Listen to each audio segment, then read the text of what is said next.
تعالوا نشوف الحالة دي مع بعضينا. واحد عنده 78 سنة جاي للجي بي ب 3 episodes of frank painless hematuria. جميل. الهيستوري بتاعه عنده اي اف وده كومن في الاولد ايج وبياخد ديجوكسين وورفرين. ده يعني واضح ان هو سموكر حريقه، يعني 30 سيجاره في اليوم. ويعني ده معدل يعتبر عالي قوي. on examination his heart rate 88 beats per minute و irregular كلام منطقي. his blood pressure is 148 على 84. examination of his abdomen and external genitalia revealed no abnormality. تعالوا بقى للجايه بقى ندخل في الجد. يعني digital rectal examination revealed enlarged smooth prostate. Which of the following investigation should the patient undergo as priority؟ يعني هي حالة هيماتوريا في اولد ايج وهيفي سموكر واضح، فطبعا احتمالات الكانسر بلادر لازم توضع في الاعتبارات. وهو هنا في الاتجاهات، ولكن عامة ان جنرال في لما بنشك في كانسر بلادر بيبقى دايما السيستوسكوبي هو يعني يمكن المرحلة الأولى في التشخيص في حالات كثيرة. قد يقول البعض لا نعمل مثلا حاجة تانية أو الترا ساوند سكان للبروستات، ولكن ان جنرال طالما وصلت لهيماتوريا احتمال البلادر سموكر شره جدا واضح. هذه الصفات مع بعض سموكر واولد ايج وهيماتوريا دي يعني تخلي فليكسبل سيجمويدوسكوبي انديكيتد تماما كفيرست ستيب ان احنا نشوف ايه حاصل في البلادر ده. عامة painless hematuria is classically associated with underlying malignancies اللي موجودة في البلادر.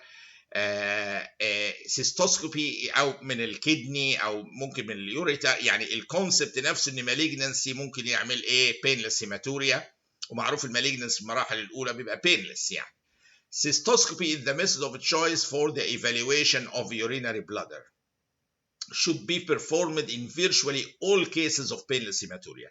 فده اتجاه وده اتجاه الممتحن اختار الفليكسبل سيستوسكوبي عشان ييفالويت البلادر دهيت اللي هي في عيان اولد ايج وبيشرب سجاير بشراهه وعنده هيماتوريا والبروستات انلارجد.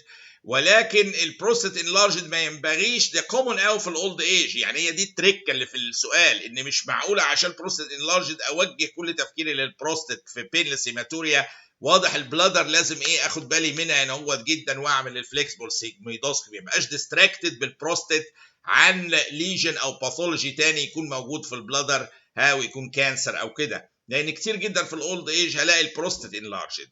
ولكن الجديد هنا البينلس هيماتوريا دي هي دي اللي محتاجه على ان انا افكر فيها بره الصندوق، بره البروستات شويه، ادخل على البلادر واشوف فيها ايه. The incorrect statement regarding intrauterine device الإجابة الخطأ هنا هو فهو حاطط مجموعة حاجات they neither affect ovulation nor steroidogenesis, not suitable for lactating mothers. هو طبعا دي غلط. هو المفروض يعني كان يحط فواصل هنا هو، يعني I assume جوه الإكزام المفروض يبقى هي مترتبة والحروف محطوطة، بس ده اللي متاح حاليا أو المتاح من الأسئلة.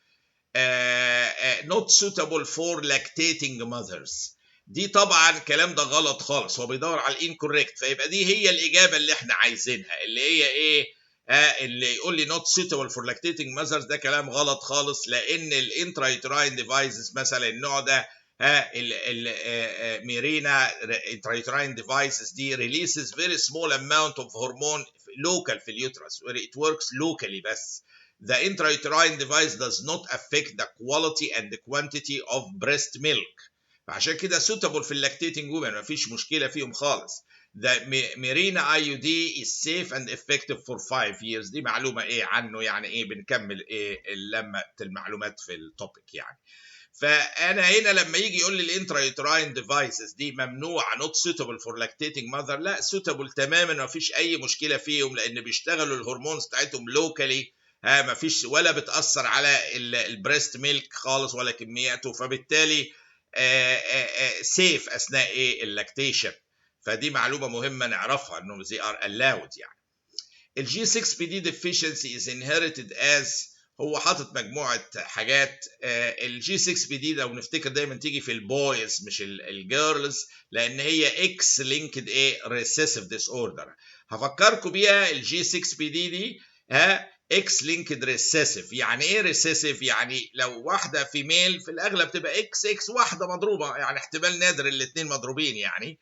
فواحده اللي مضروبه فالتانيه هتقوم بالوظيفه تمام زي الفل وما يظهرش المرض. جميل، عشان كده لانها ريسيسيف مش دومينانت. لكن لو اكس واي مفيش واحده كاونتر بالانسنج اللي عليها المرض، فالواحده اكس واحده تكفي لاظهار المرض، ولذا بتيجي في البويز اكتر من الجيرلز. الجيرلز مش هتيجي فيهم غير لو بالصدفه الاثنين اكسز يحملوا المرض، ودي رير. لكن البوي مجرد واحده اكس تحمل جين المرض جي 6 بي دي ديفيشنسي كافيه لاظهار المرض. عشان كده بتيجي في البويز اكتر ايه من الجيرلز الجي 6 بي دي deficiency، لانها اكس لينكد ايه ريسيسيف ايه ديس اوردر، زي ما ايه السؤال قايل كده اكس لينكد ايه ريسيسيف. والى اللقاء مع الاسئله القادمه باذن الله.